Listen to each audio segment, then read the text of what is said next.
Salut à tous. Aujourd'hui, je reviens vers vous avec un nouveau texte. Mais c'est un texte pas comme les autres.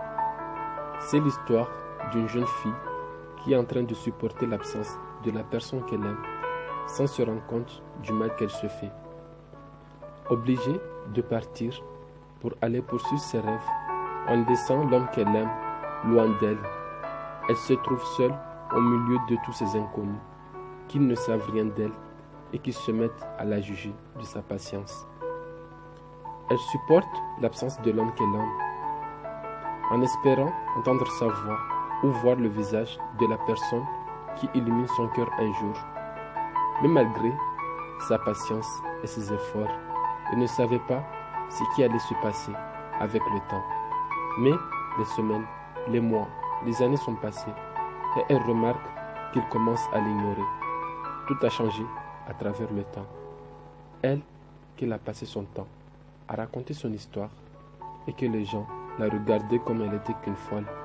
Elle, qu'elle a pris le risque de dire à ses parents d'y aller vers lui. Elle se trouve seule au milieu de tous ces mensonges, juste du temps perdu, sans se rendre compte des choses qu'elle n'a pas pu vivre et profiter. Certains se mettent à la juger et d'autres la soutiennent. Mais tout le monde peut vivre une telle expérience quand l'amour n'a aucune frontière. Du moins toi, tu as déjà vécu et tu sais ce que la distance peut faire à l'amour.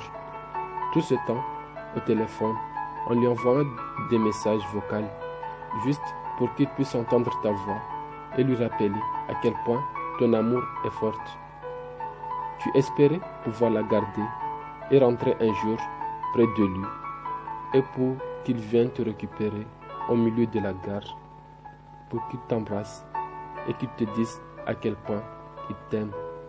Mais tu te trouves juste avec des souvenirs et des messages qui te disent que c'est fini. Cette fois, tu te rends compte que tu l'as complètement perdu. En voulant savoir pourquoi il te quitte, il te répond qu'il n'arrive plus à supporter la distance. Mais ce qui est sûr, être loin de la personne qu'on aime est en soi quelque chose d'épouvant.